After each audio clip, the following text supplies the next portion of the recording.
In the early 1800s, Ithaca was a rapidly growing settlement energized by access to the Erie Barge Canal and by the water-powered mills that lined its creeks and churned out everything from flour to lumber to whiskey. In 1833, 17 Black Ithacans officially chartered the St. James African Methodist Episcopal Zion Church, and it has been at the heart of African American life in Ithaca ever since. For almost 200 years, it has welcomed all people as a space to commune, worship, and as a place for community. It's a humbling feeling to be afforded, yet again, the opportunity to pastor such a historic church and congregation. Oftentimes when I am there on Sunday preparing to give a sermon, I often think about those persons who sat behind that very same desk that I'm able to sit behind every Sunday so freely. St. James A.M.E. Zion Church is part of the African Methodist Episcopal Zion Connection. This denomination grew out of the John Street Methodist Episcopal Church in New York City that allowed both blacks and white members. However, the black members did not have the same privileges as the whites, and the black congregates broke away to form their own church in 1820. The name African Methodist Episcopal Zion Church was adopted in 1848. The local congregation first met at the pastor's house on what was then called Wheat Street, now Cleveland Avenue.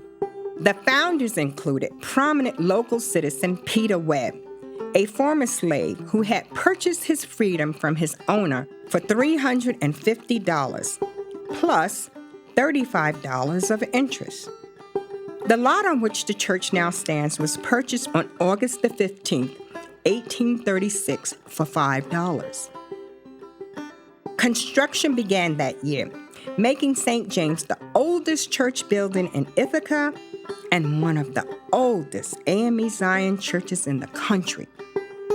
The building was originally a simple low structure of roughly coarse fieldstone, pierced by rectangular window and door openings. Thomas James, as one of St. James' first pastors, was a traveling minister to the A.M.E. Zion Church. From his writings, we know that he took an active part in the work of the anti-slavery movement. Although some of their names are not recorded, there were Ithacans, both black and white, who took part in the Underground Railroad. By way of location and community, Ithaca was a stopover point on the route from Virginia through Pennsylvania to Canada and safety. Some fugitives decided to stay in Ithaca because they found a safe harbor and employment here. Slaves, both freed and still in bondage, chose the church to be the center of their community. So they built their homes around the church because it was a beacon of light.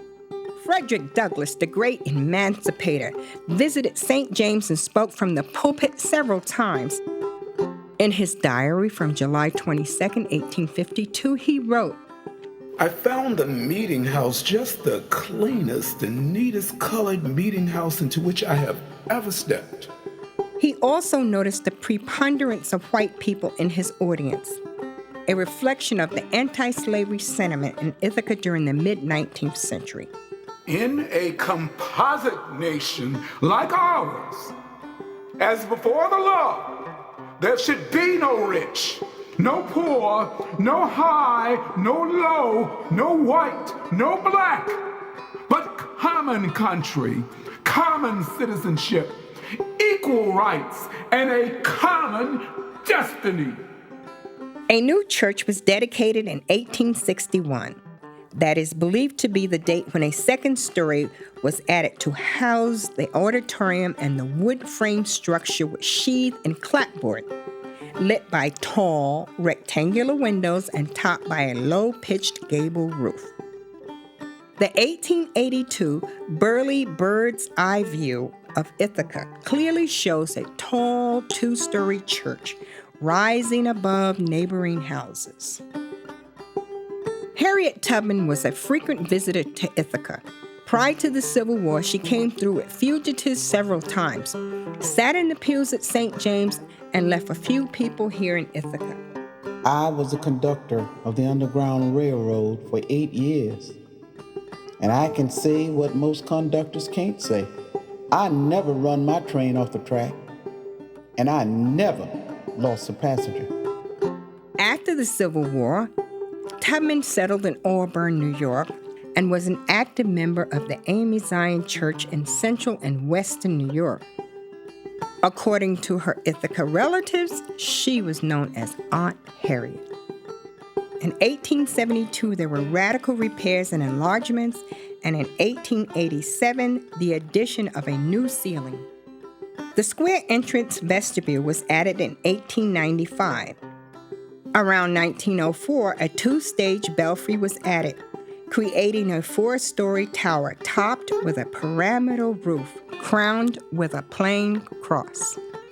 A huge connection to this church and the community is the bell tower that is on the top of the church. The story of that bell tower, the bell being donated by the whites at the time to the church, and that it is still existing and it's still being rung every Sunday at 11 a.m., 12 times. It's just clockwork, and I think the ringing of the bell just signifies that this church is here and it's here to stay. The early 20th century saw more improvements for modern technologies, although the floor plan has been unaltered since 1913. The central rose window was dedicated in 1945 in honor of the church's World War II servicemen. Memorial stained glass was installed in many of the windows. In 2010, the church unveiled a monument to the 26 men from Tompkins County who enlisted in the U.S. colored troops at the church and fought in the South in the Civil War.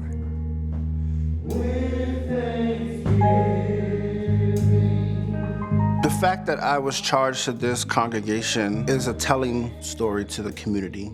This congregation has had in its history some, as we call, seasoned preachers, but the bishop, the leadership of this denomination, has chosen to put a young adult, a fresh look into the pulpit.